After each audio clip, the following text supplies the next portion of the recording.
one revolution. Bookmarklets on standby. Log online, fan page loaded and ready. Player stats, loaded. Health check, go. Weapons check. Eyes check, complete. We have launched for the Informant podcast in 5, 4, 3, 2, 1.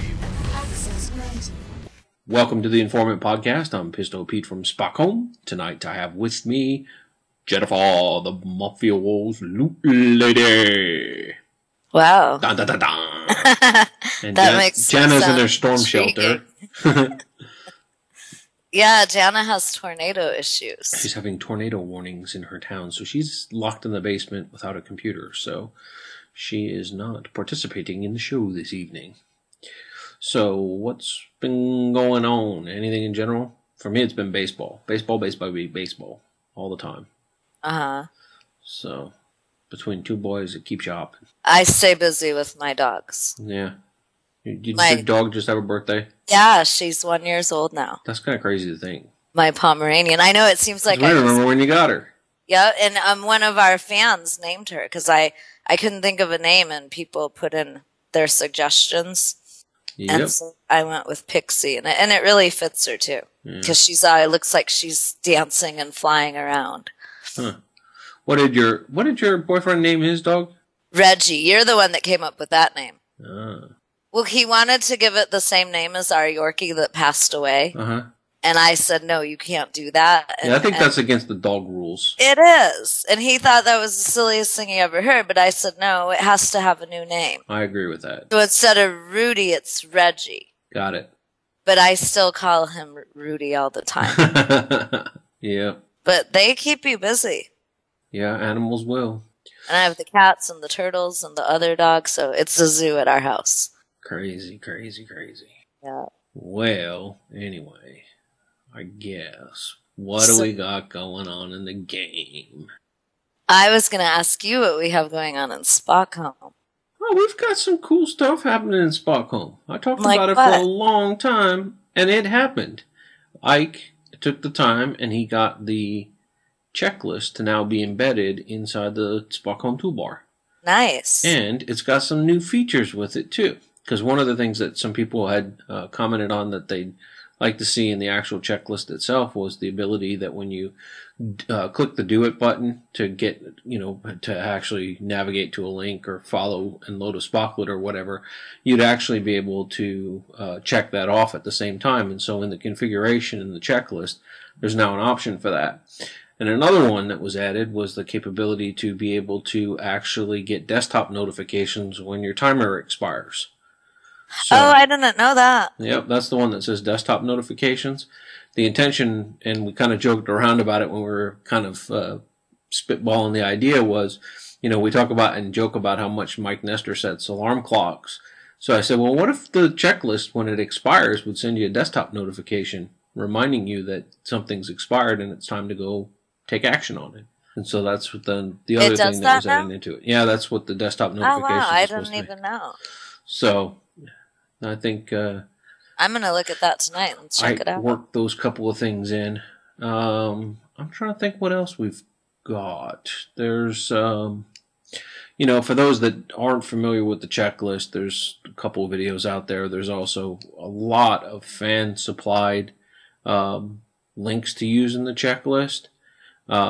So you can actually get to things like, activating your Taskmaster and some other things right from your checklist, as well as, starting wars and all those kinds of things too. So, and the nice part about the checklist is it allows for a lot of end user customization. So if there's a favorite script that you use that, is not in our arsenal and not listed in the toolbar search, you can actually add your own to the checklist as well. So lots of different options. So if you haven't had a chance to use it, it's pretty cool. I'm kind of really glad to see it part of the toolbar, because I think it's one of those things that when people realize it's out there and you don't really know what it does until you use it. When you use it, then you're like, oh, this makes all the sense in the world. There's just so much I can do with it, and I have a regular target I fight in wars, and I can actually load that target in and then navigate to it, and it reminds me every 8 hours that I gotta go, do my war, and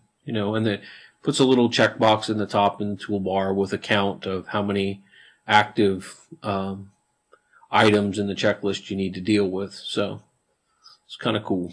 What I like about it, because when the spot comb toolbar came out, before then I always had a few unframed windows, and I would load the checklist into one of them. And once I got used to playing in an unframed state, I kind of forgot to load my checklist, and I just kind of ended up not using it very often. Right.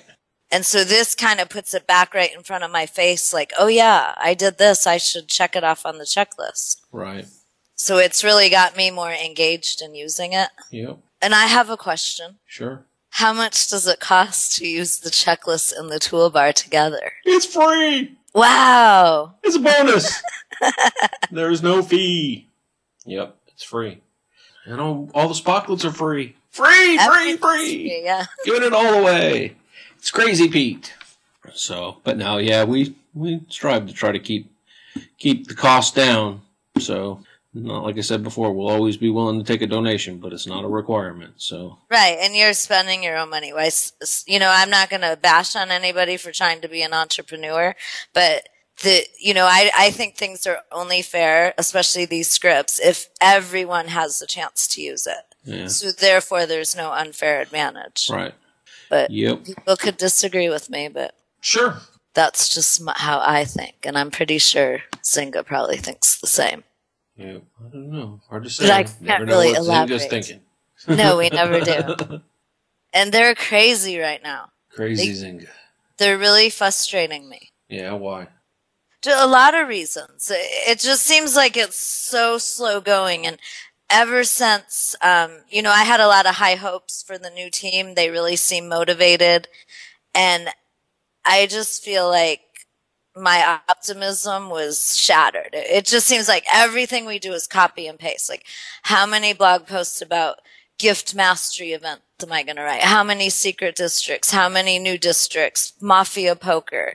These stupid properties that everybody hates and continues to hate. And another one was found in the server. Yeah. And I'm really not seeing a lot of player feedback and suggestions implemented into the game. Like, sure, it's cool that we said, hey, you should put a confirmation button on the collectible stat card banner. And they did it, but that's not really a game-changing activity. Right. Who's being a click monkey?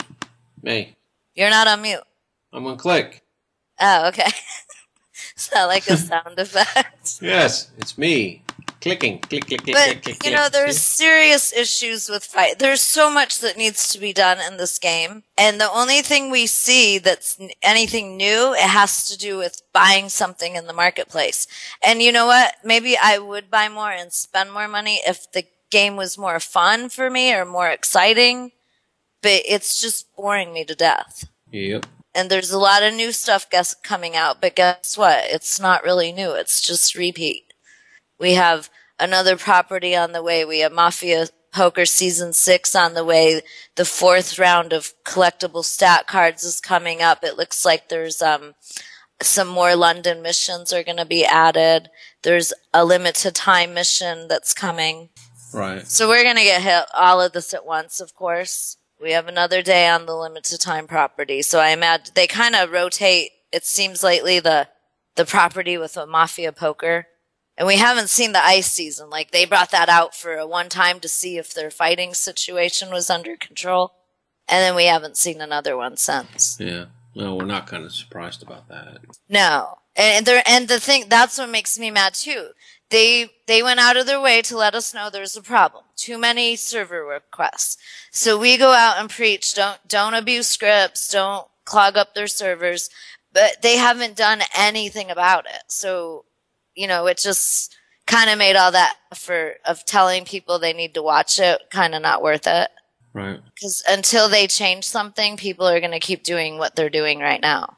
And I don't blame them. I am too. Yep. And then the numbers keep dropping and dropping and dropping. But we talked about the new tiers of benefits for the VIP membership program. Well, yeah. And then now that the 3rd month came out, a lot of people got confusing pop-ups.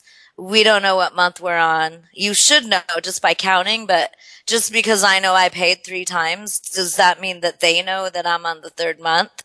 And there's no way to go into your account and see, which is a flaw in the system, I believe. Right. Well, then, in my case, I got a pop-up that told me that if I renew now, I'd get 1 month off on that to that first silver mastery level. Mm-hmm. And I wasn't the only one that got it. So I renewed.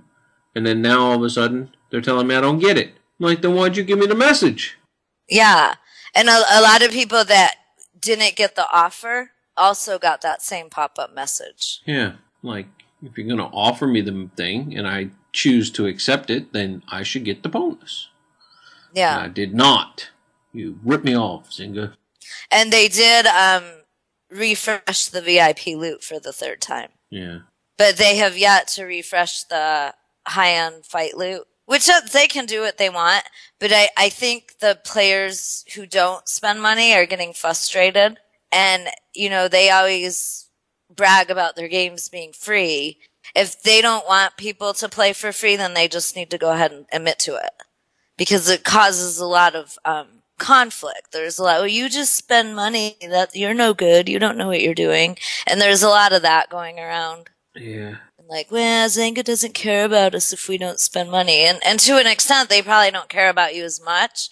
But I would think they would look at the players who play for free as a reason the players who spend money are there, because if more targets. If everyone quit who didn't spend money, then basically we're paying to be mediocre in the game.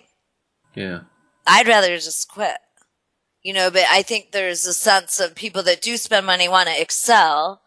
They want to feel like they're better than some people. I mean, I know I'll never be better than most people, but so I think losing your free player base in the long run will hurt you financially as well. Right. But I don't know. I'm not a business person. I'm just a common sense person. But that doesn't seem to get you anywhere when trying to figure them out. Yeah. I've been very negative, haven't I? Yes, but I have to say I understand why. Frustrated. Well, it might have something to do with Jesus Christ, too. Well, that poor and I'm guy. not got on the cross for us. What more can he do?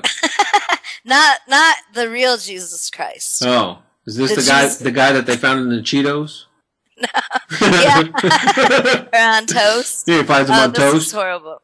And you can't even talk about this stuff without somebody's going to make a comment that you're being anti-religious or whatever. But not all religions believe in Jesus Christ. And I believe people should be allowed to practice whatever religion they want, but this has nothing to do with religion and everything to do with crates. Do you want to hear the story? Sure. Okay. It's really silly. But anyways. We practice Spoctism. What? Nothing. Yeah.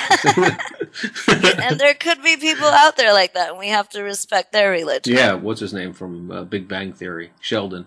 Yeah. He's into Star Trek. Yeah, Spock. That's why you like that show. Yeah. It's a funny show. But anyway, all right, I digress. Go back to what the whole thing with the Jesus Christ crates. Okay. About 2 weeks ago, Zynga held the second Design Your Crate contest. And like most things, people don't participate in this stuff. Who has time to sit and go design a crate? And the Design Your Crate one, we don't even believe there was a real winner. We think it was fake. Because they announced 2 separate crates as the winners, and they just seemed like they made up a name. All right. So anyway, so they have the second offering of a crate contest. So they had their posts on the forums. Well, there was no participation. They had like 1 entry. So they asked us to kind of get the word out and submit entries if we had time. And I had an idea. It was kind of silly. I just thought it would be cool to have like a dog crate and everybody sent pictures of their dogs and they pick 8 dogs. And in the contest, it said they only wanted a weapon, vehicle, or armor, but it turns out that was just a mistake because they forgot that we have 2 more categories of loot. And so they said, no, you can enter that. So I didn't have a picture, but I had Mike Nestor help me. I can't do angles, and it really looks ugly. My fault, not Mike's. But I submitted it anyways. I'm like, they asked, it can't hurt. I already had the idea.